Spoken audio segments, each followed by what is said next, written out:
sa ating Panginoong Diyos. Diyos amang makapangyarihan sa lahat, Panginoon, maraming salamat po, Panginoon. Sa inyo pong kabutihan, sa inyo pong katakilaan, sa inyo pong katapatan, Panginoon. Panginoon Diyos, kami po ay patuloy na lumalapit sa inyo, Lord, na may kababaang loob, Panginoon. Patuloy po lumalapit na bukas ang aming mga puso, Panginoon, na puno po ng pasasalamat, Lord. Salamat po, O God. Kaya naman po, Panginoon, patuloy po kami humihingi ng kapatawaran sa aming mga nagagawang kasalanan, Lord. Salamat po, dinala niyo po kami dito sa lugar ito ng mabuti at mapayapa. Patuloy po na magbibigay sa inyo ng mataas na papurit pagsamba, Panginoon.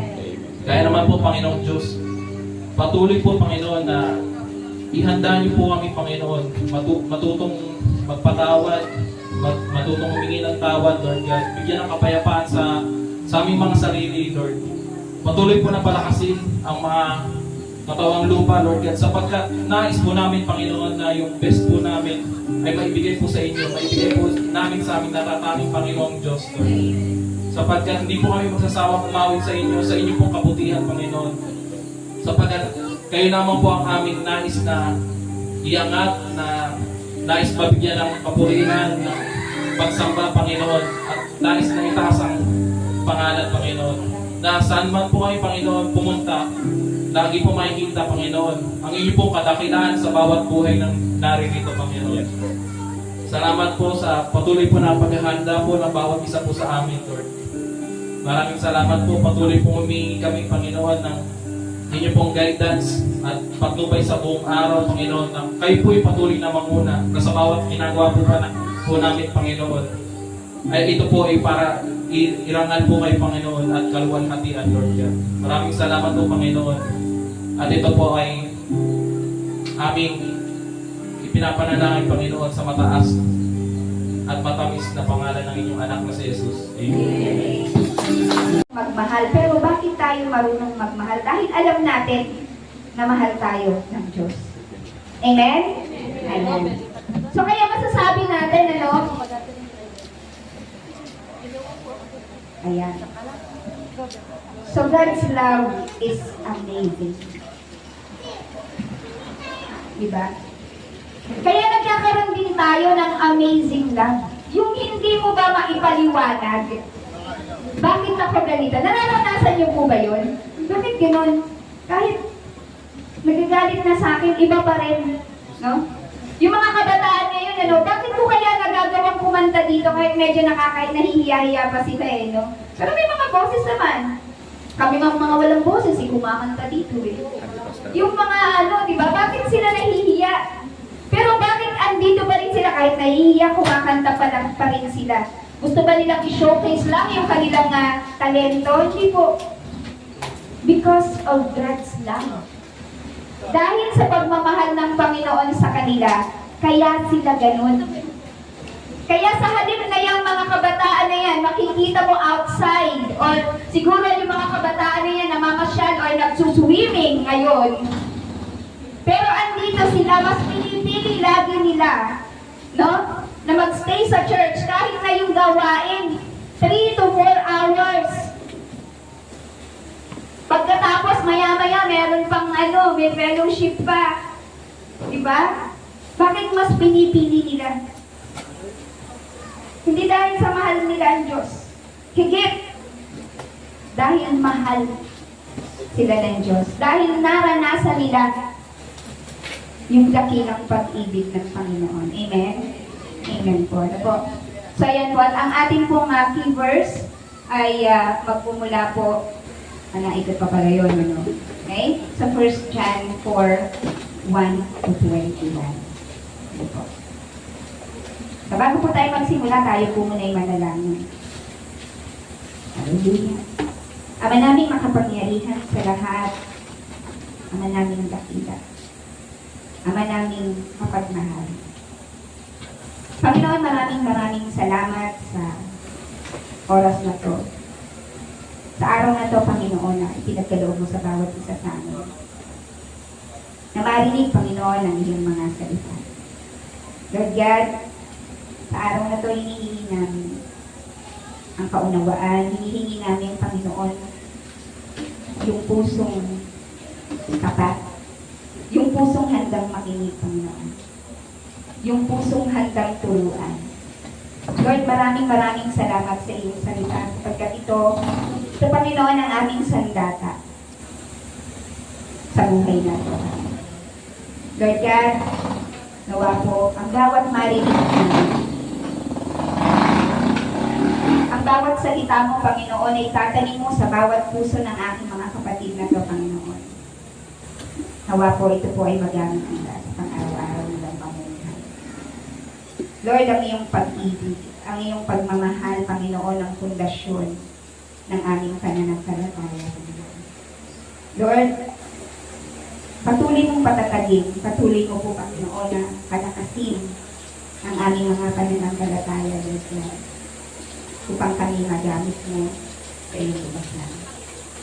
Lord, maraming salamat sa iyong mga salita. Maraming salamat sa lahat ng biyaya mo, Panginoon, na patuloy mong pinagkakaloob sa church na ito, Panginoon, sa aming mga kapatiran. Maraming salamat, Lord, na sa kabila ng aming mga nararanasan, sa kabila ng aming mga pagsubok sa aming buhay, Panginoon, ay patuloy mo kaming inaakay. Patuloy mo kaming inaabot, Panginoon. Hindi mo kami hinihitawan. Lord God, sa araw na to, ikaw po ang mataas. Ikaw po ang mapapurihan. Ikaw po ang masamba, Panginoon. Ang lahat ng ito'y aming gagawin sa pangngalan ng anak ni Jesus. Amen. Amen. So, basahin lang po natin yung 1 John 4, 1 to 21. Yan, makikilala ang espiritong mula sa Diyos. Ano bang klaseng espiritu meron tayo? Ano po? Mga minamahal, huwag ninyong paniniwalaan kaagad ang bawat nagsasabing nasa kanila ang espiritu. Sa halip, subukin muna ninyo sila upang malaman kung talagang mula sa Diyos ang espiritong nasa kanila. Sapagkat marami ng huwad na propeta sa mundo ito. Ito ang palatandaan ng Espiritu ng Diyos na ang nasa kanila. Kung ipinapahayag nila na si Jesucristo ay naging tao. Kung hindi gayon ang kanilang ipinapahayag tungkol kay Jesus, hindi mula sa Diyos ang Espiritong nasa kanila. Ang Espiritu ng Antikristo ang nasa kanila. Nasabi nga sa inyong ito'y darating at ngayon nga'y nasa daigdig na. Amen. Mga anak, kayo ngayon sa Diyos at napagtagumpayan na ninyo ang mga huwad na propeta. Sapagkat ang Espiritong nasa inyo ay mas makapangyarihan kaysa Espiritong nasa mga makasanlibutan. Sina'y makasanlibutan, kaya't mula rin sa sanlibutan ang itinuturo nila at nakikinig sa kanila ang mga makasanlibutan. Ngunit tayo'y sa Diyos. Amen po? Amen. Ang sino mang kumikilala sa Diyos ay nakikinig sa atin. Ngunit hindi nakikinig sa atin ang sino mang hindi sa Diyos. So kaya po kung hindi po kayo nakikinig ngayon, itanong mo, ako po'y nasa Diyos. Amen? Sa ganito nga natin nakikilala ang espiritu ng katotohanan at ang espiritu ng kasinungalingan. Ang Diyos ay pag-ibig. Mga minamahal, mag-ibigan tayo sapagkat mula sa Diyos ang pag-ibig. Ang bawat umiibig ay anak ng Diyos at kumikilala sa Diyos. Ang hindi umiibig ay hindi kumikilala sa Diyos. Ano po? Sapagkat ang Diyos ay pag-ibig.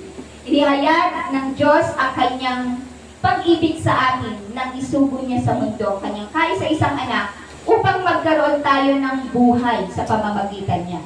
Ito ang pag-ibig. Hindi sa inibig natin ang Diyos. Yan po yung sinasabi. Kundi tayo ang inibig niya at isinugo niya ang kanyang anak upang maging handog para mapatawad ang ating mga kasalanan. Ganun kadakila ang pag-ibig ng Diyos sa bawat isa sa atin. Walang sino man ang ang makagagawa ng ganun. Sino ang makakapaghandog ng kanyang anak para sa iba? Huwag ng kanyang sarili para sa iba. Kaya ba natin mamatay para sa iba? Hindi ba? Si Jesus lang.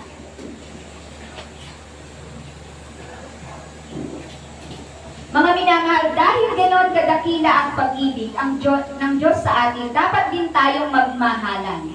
Kailan may wala pang taong nakakita sa Diyos, ngunit kung tayo'y nag-iibigan, nasa atin ang Diyos. At nagiging ganap sa atin ang kanyang pag-ibig. Nalalaman natin nananatili tayo sa Diyos at siya naman sa atin, sapagkat pinagkalooban niya tayo ng kanyang Espiritu. Nakita namin at pinatotohanang isinugo ng Ama ang kanyang anak upang iligtas ang sanlibutan. Ang nagpapahayag na si Jesus, ang anak ng Diyos, ay nananahan sa Diyos. Ang Diyos na may nananahan sa Kanya. Amen? Amen. Ayan po. Ito yung mga nasa t-shirt natin. Nalalaman natin tayo'y iniibig ng Diyos at lubos tayong nananalig sa katotohanan ito. Ang Diyos ay pag-ibig. Ang nagpapatuloy na umiibig ay nananatili sa Diyos. Okay? At ang Diyos ay nananatili naman sa Kanya. Amen? Ang pag-ibig ay nagiging ganap sa atin, kaya hindi natin kinatatakutan ang araw ng paghuhukom. Sapagkat tayo tulad ni Kristo, kahit nasa daigdig pang ito, walang kasamang takot ang pag-ibig. At pinapawi ng ganap na pag-ibig ang anumang pagkatakot. Yan ang Kristiyano. Di ba? Kahit anong problema, bakit itong mga to? Ang laki-laki na nga ng problema. Nakakapag-praise and worship pa. No? Nakakatawa pa. No? Umiiyak na, pero Lord, thank you. Thank you sa pagsubok. Ano po? Hindi pa ganap ang pag-ibig ng sino mang natatakot. Kaya nga po kung tayo ay nagkakaroon ng problema at tayo ay natatakot, anong sinasabi? Hindi pa ganap ang pag-ibig ng sino mang natatakot. Sapagkat ang takot ay kaugnay ng parusa. Tayo yung umiibig sapagkat ang Diyos ang unang umibig sa atin. Ang nagsasabing, iniibig ko ang Diyos. Subalit napopoot naman sa kanyang kapatid ay isang sinungaling. Amen. Kung ang kapatid na kanyang nakikita ay hindi niya magawang ibigin, paano niya maiibig ang Diyos na hindi niya nakikita? Ito ang utos na ibinigay sa atin ni Kristo. Ang umiibig sa Diyos ay dapat din umibig sa kanyang mga kapatid. Napakalinaw, ano po, ng gustong ipahatid ng mga scriptures na ito.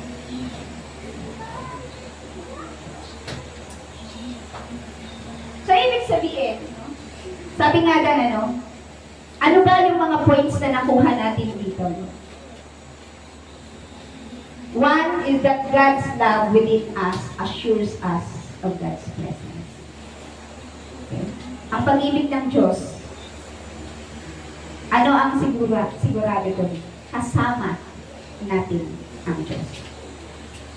Kaya tayo, pag tayo nagmamahal, no? Pag binamahal natin ang ating mga kapatid, dapat kasama nila kayo. Amen po? Two, God reveals His love to us through Jesus. Paano ba ibinigay ng Panginoon ang kanyang pagmamahal sa bawat isa sa atin? Sa kabila ng ating kasalanan. Sino ang isinakripisyo niya? Si Jesus. Si Jesus naman ang nagbayad ng ating mga kasalanan. 3, God's love teaches us to love fellow Christians. Dahil sa pag-ibig ng Diyos sa bawat isa sa atin, di ba? Nag-overflow yung pag-ibig na yon. Kaya meron tayong nailalabas na pagmamahal. Kaya nagiging mapagmahal tayong kapatid. Dahil meron tayong pag-ibig ng Panginoon. Alam niyo ba, ang pag-ibig ng Diyos, di ba, parang yan ay inilagay daw sa isang tasa na dire-diretso, walang tigil yan. Anong nangyayari pag walang tigil mong nilagyan ng laman ng isang tasang nag-uubo. So kaya kung ikaw ay nakakaranas ng pagmamahal mula sa Panginoon, no? Ang ibig sabihin nun, merong ka rin pag-ibig na nailalabas. Kasi you cannot give what you don't have. Ano po? Unless fake. Hindi totoo yung ating pagmamahal. Ano po? And for God's love puts fear out of our lives. Tinatanggal ng pagmamahal ng Panginoon. Dahil sa pagmamahal ng Panginoon sa atin, dapat nawawala yung ating takot sa buhay natin. Every Christian needs to be filled with the love of God. Ang bawat Kristiyano, automatic yan. Pag tinanggap na natin si Kristo sa buhay natin, meron din niyang pagmamahal na ibinibigay ang Diyos. Yun ang hindi Kristiyano, mahal ng Diyos Hindi lang po tayo, baka akala nyo lahat po ay anak ng Diyos. Lahat po ay mahal ng Diyos. Pero bakit nga? Isipin natin, bakit may ganon, no? Mahal naman na siya ng Diyos, pero galit pa rin siya sa mundo. Meron siyang mas mahal. At yun ay ang mundo. Ano po? So yung first point po natin, God's love assures us of His presence. So when we have God's love in our lives, so God stays with us. Nananatili ang Panginoon sa atin. Amen? He lives or abides with us continually. Hindi tayo iniiwan ng Panginoon. Sabi nga, once na nagsimula na ang Panginoon sa atin, hindi na yan natatapos. Tayo, yung pagmamahal natin, tuwing Sunday lang. No? Yung pagmamahal natin na sinasabi sa Panginoon, tuwing Sunday lang. Pag may Bible study na, ay busy na kasi ako Pag may iba ng gawain, ano po? Pero ang Diyos hindi. Nung simulang mahalin tayo ng Panginoon hanggang ngayon, nung nagkasala nga tayo, mahal pa rin tayo ng Diyos Nung hindi pa rin tayo tumatawag sa Kanya, tumihingi ng kapatawaran, hindi nawala ang pagmamahal ng Panginoon. Diba? Hindi po tayo, nawala tayong dapat ipagmalaki na, mahal ko ang Diyos, kaya nga nag-church ako Hindi po. So, bakit natin ginagawa yan? Dahil pa rin sa pagmamahal. Yun yung foundation.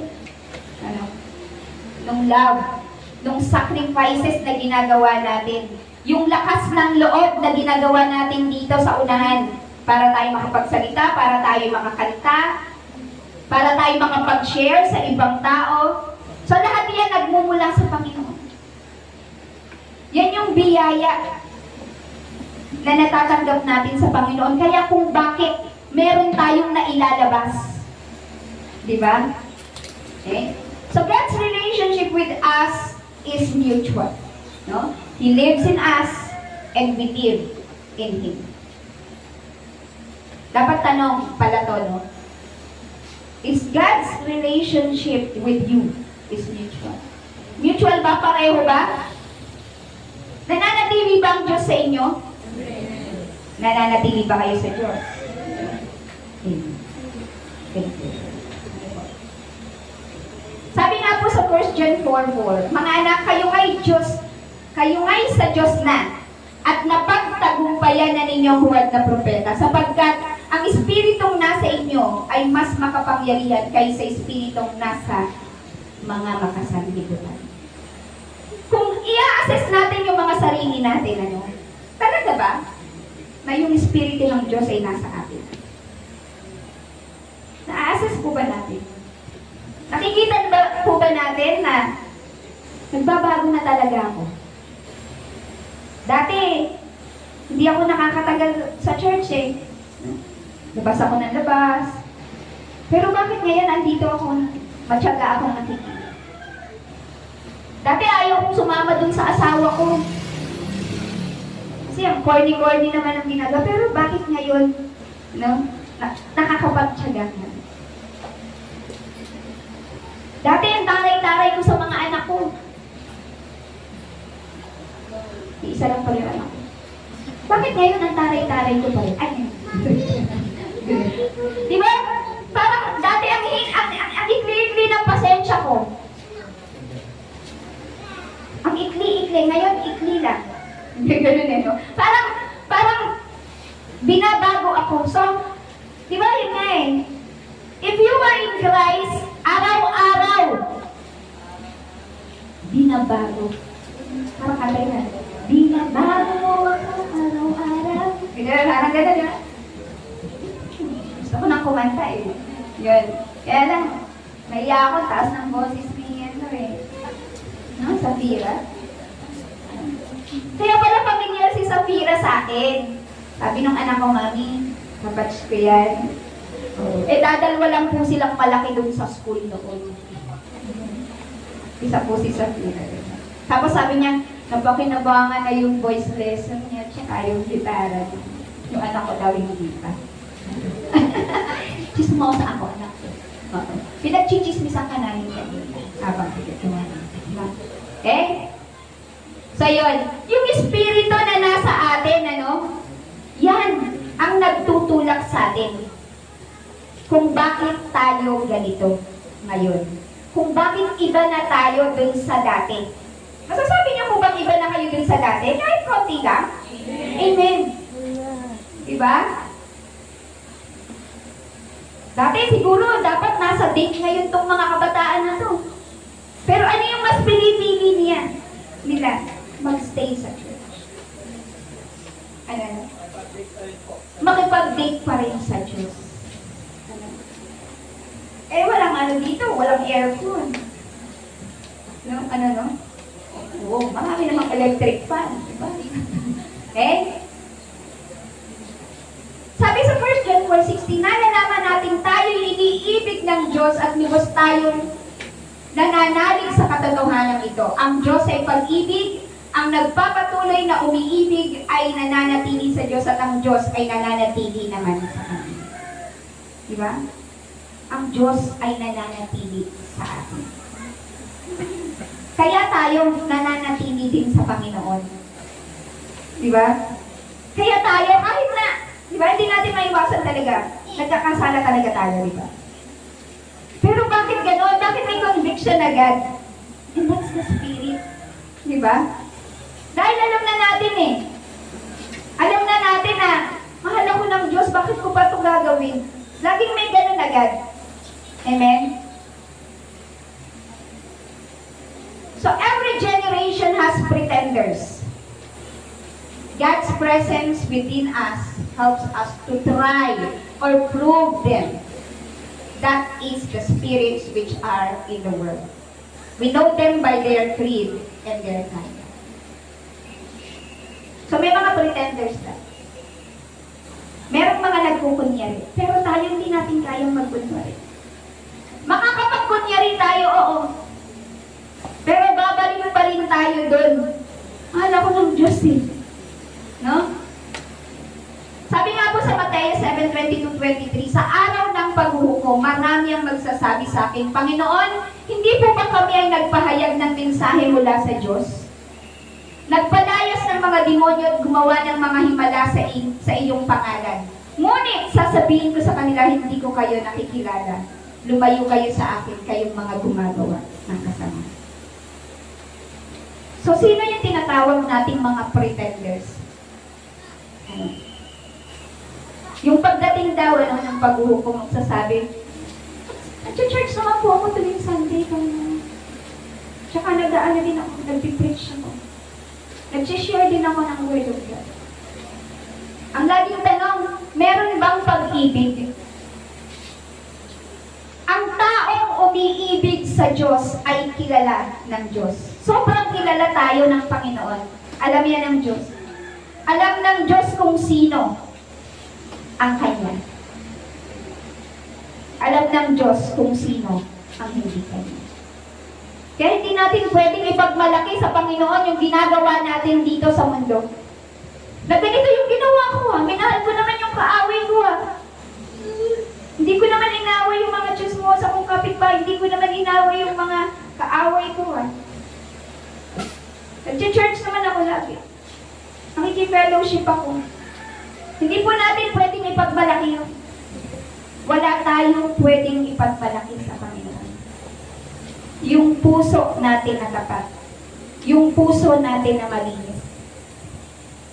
Yan po ang tinitingnan ng Diyos. Amen? God's love shows us Jesus.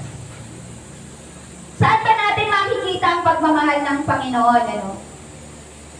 Ito'y sa pamamagitan ni Jesus. Sabi nga, Jesus died for us. He shed His blood for our redemption. He became sinner for us. Diba?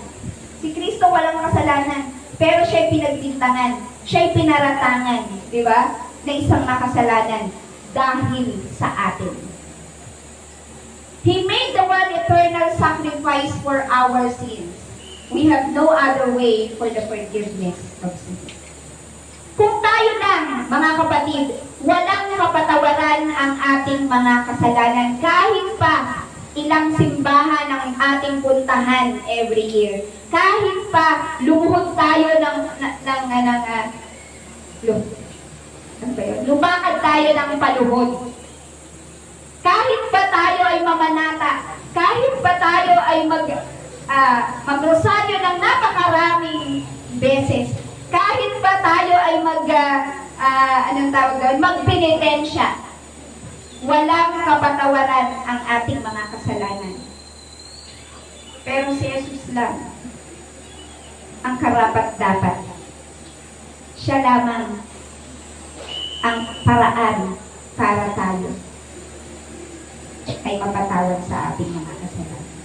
So sabi nga sa 1 John 4:9, inihayag ng Diyos ang kanyang pag-ibig sa atin nang isugo niya sa mundo ang kanyang kaisa-isang anak upang magkaroon tayo ng buhay sa pamamagitan niya. So bakit tayo nabubuhay ngayon?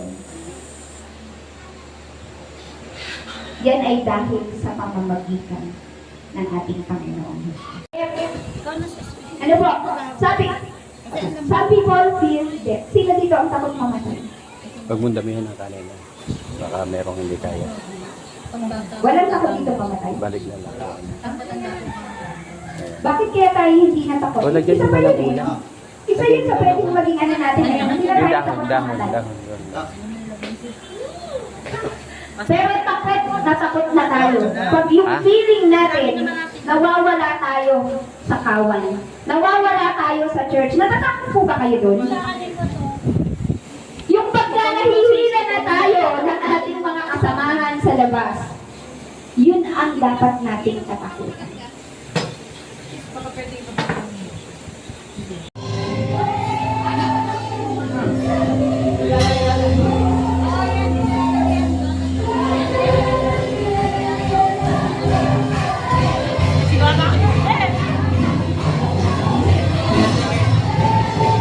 O, kain na kayo, kain. O, kumain na ba lahat?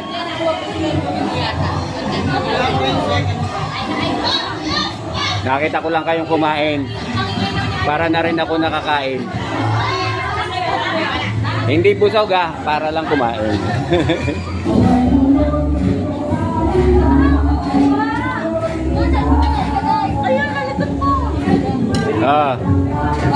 Huwag niyo akong ubusan yan. Wala pa akong wala akong kain. Nakakain na tayo. O, sige, kain na tayo. O, pwede na tayong kumain. Oo, nakain na kumain basta. Ay, bakit dito lahat sa akin? Ay, teka lang, dalawa. Music din! Sangay! Dalawa. Ayun, ayun. Sangay! Isa-isa lang ha, kasi music din, nasa na? Diba? Sige lang, tigagalawa. Tapos tayo pa, ano? Ayaw pa ang bigyan ng ano, Oo, kanya. ayaw pa. Diba? Hindi pa yung kanya. Hindi daw kadyap. Ilagay mo sa unahan. Ito, kasi na sa atin to. Kundi lang po akin guys. Ate, ano lagyan mo gulay to?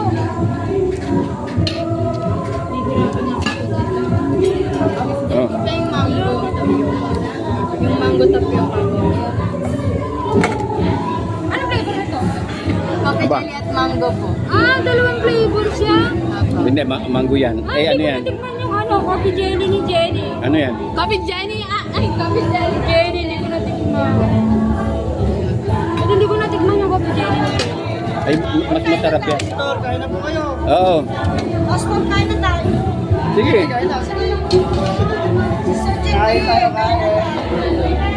Bibigyan ang tatlo. Kaya yung tatlo. Dagdagan mo na isa ito. Bibigyan ko yung dalawang pastor. Sige, dagdagan. Pastor, bigyan nyo eh. Basta tira mo ako dyan. Mahuwag mo akong uubusan.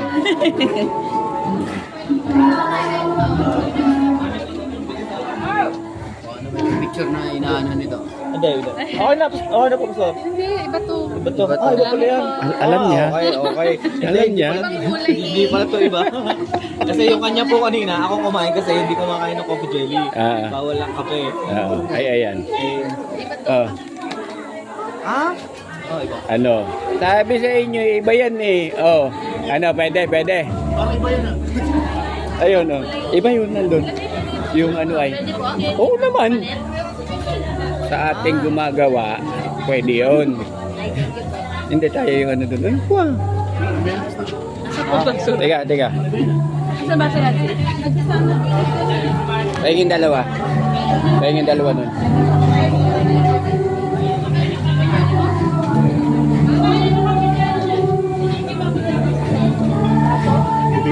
Diyos, may tubig na.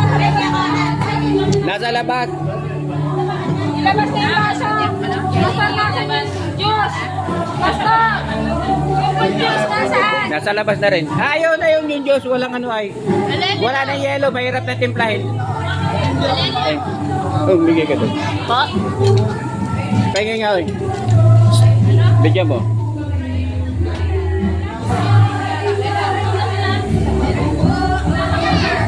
Bibigyan natin yung pastora. Oo. Oh, yung pastora. Bibigyan natin.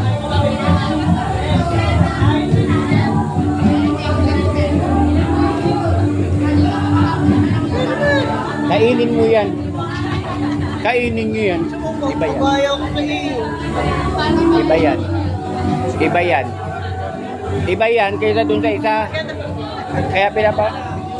Oo.